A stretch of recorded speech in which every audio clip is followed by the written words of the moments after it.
Hey, and welcome back to the Michael Cohen Show, where we are now on our journey to 250,000 subscribers. We just passed the 125,000 number. So if each and every one of you tells a friend, boom, there we are. So look, I want to talk about Kamala Harris and Tim Walz. They're just finished a rally in Wisconsin. And I want to take a look at some of the clips from the Harris speech. Fantastic. Let's go to the clip about Kamala talking about Trump's conviction, and then you'll get my reaction. I know Donald Trump's type.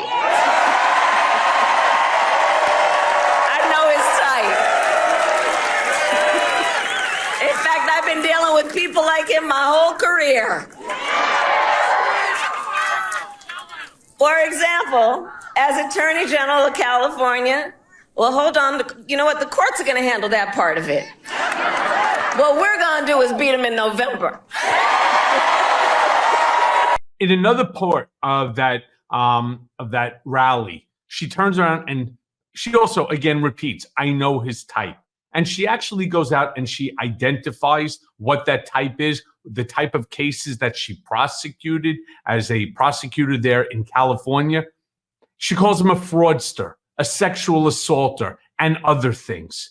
And what is she doing? She is reminding the American people everything that they need to know about this twice impeached, 4-time indicted, sexual assaulting fraudster.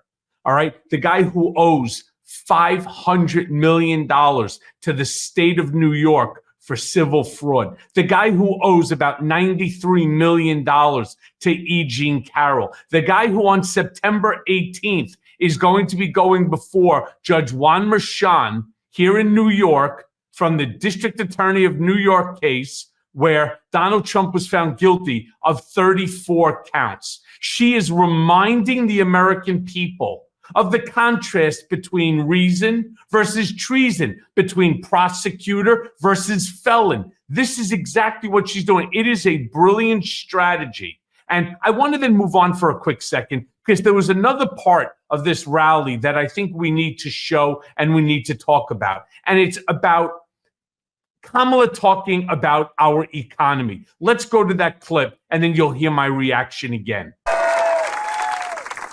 Because while our economy is doing well by many measures, prices for everyday things like groceries are still too high. You know it and I know it. You know, when I was Attorney General, I went after price-fixing schemes. And when I am president, it will be a day one priority to fight to bring down prices. I will take on big corporations that engage in illegal price gouging. I will take on corporate landlords that unfairly raise rents on working families. I will take on big pharma and cap the cost of prescription drugs for all Americans. And continue to bring manufacturing jobs back to America and back to communities like Eau Claire.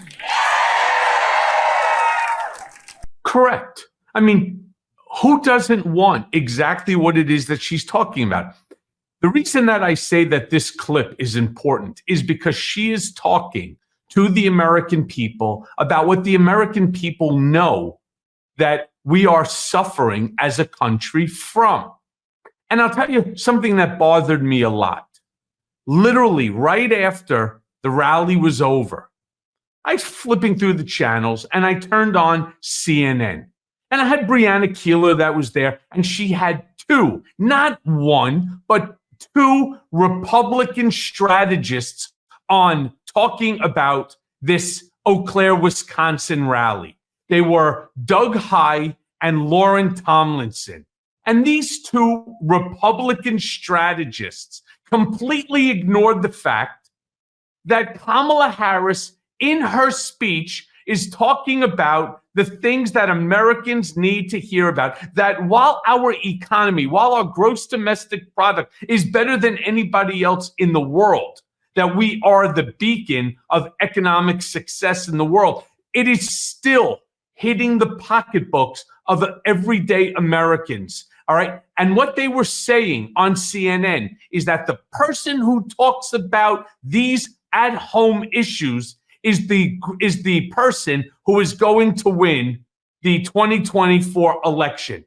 It's as if these two didn't even listen to the rally. But why would they? They're Republican strategists. Their whole purpose on being on CNN, all right, is to be the contrarian. It's all of a sudden CNN has become like Fox Light. They're sitting there and they're having this conversation about the things that, it goes right back to the conversation about, right now, Kamala Harris and Tim Walz, they're on a sugar high. And this guy, Doug High, goes, it's like if your kid right after Halloween opens up all the candy and starts ingesting all the sugar. They're all on a sugar high.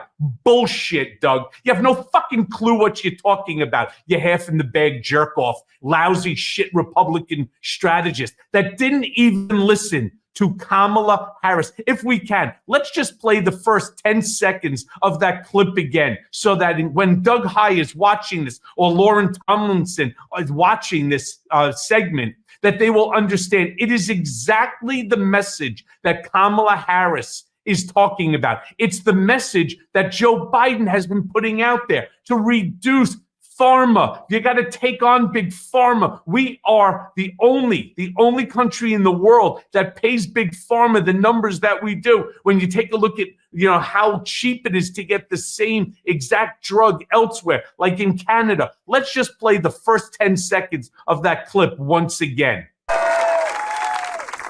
Because while our economy is doing well by many measures, prices for everyday things like groceries are still too high. You know it and I know it.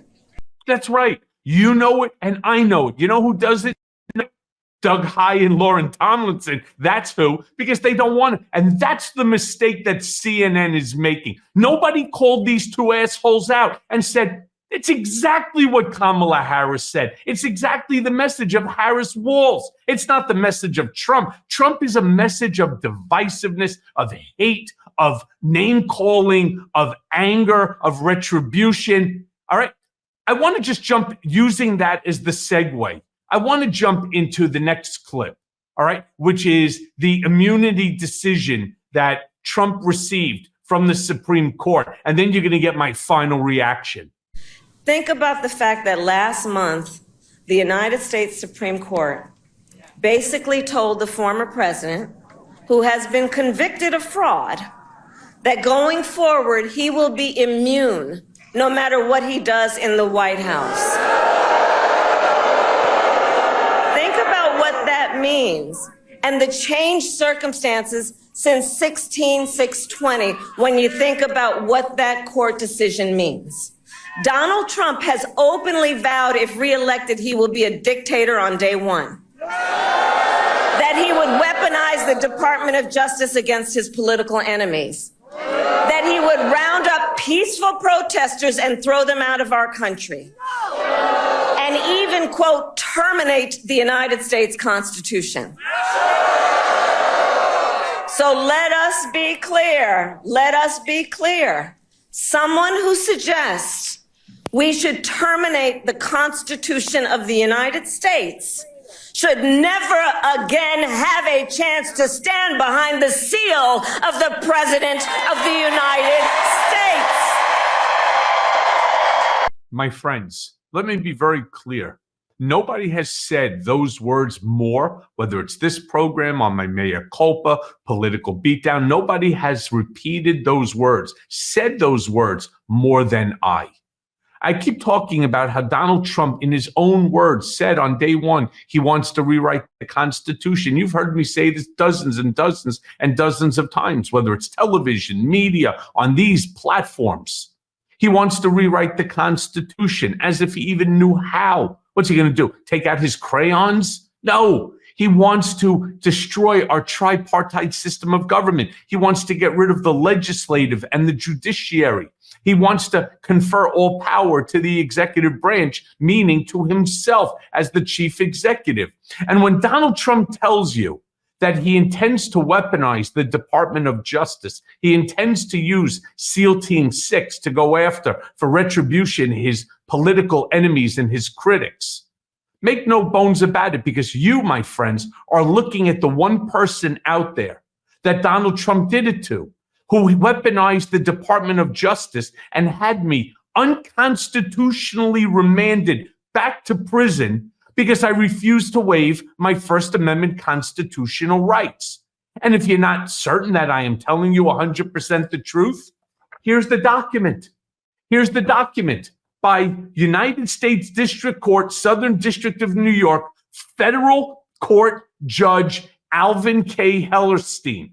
After I was ordered back to FCI Otisville, my lawyer, Danya Perry, phenomenal lawyer, he filed what's called a habeas corpus petition to get me removed and returned back home. And here's exactly word for word what Judge Alvin K. Hellerstein, federal court, and he's doing this like 28, 30 years on the bench. He said he's never seen anything like this before in his life. He writes, the court finds that respondent's purpose, and respondent is Bill Barr, the DOJ, Donald Trump. The court finds that respondent's purpose in transferring Cohen from release on furlough and home confinement back to custody was retaliatory in response to Cohen desiring to exercise his First Amendment rights to publish a book critical of the president and to discuss the book on social media. Accordingly, respondents are hereby enjoined from any continuing or future retaliation against Cohen for exercising his First Amendment rights. When he tells you what he's going to do, wake up. Wake up. He has done it before. He did it to me. And if he could do it to me, rest assured, he will do it to you. He will do it to others. Do not ignore the words coming from Donald Trump's mouth. Do not dismiss them as coming from the mouth of an idiot. He knows what he's doing, and if he gets the loyalists on his side, it's going to be hell. It's why I will end this segment, as I do all of them. Vote Harris-Walz 2024. Hey, everyone. First of all, thanks for watching. I mean, we're going to be posting daily episodes with reactions and talking about politics. We'll be talking about everything, in fact. So please like and subscribe. Join us on this journey.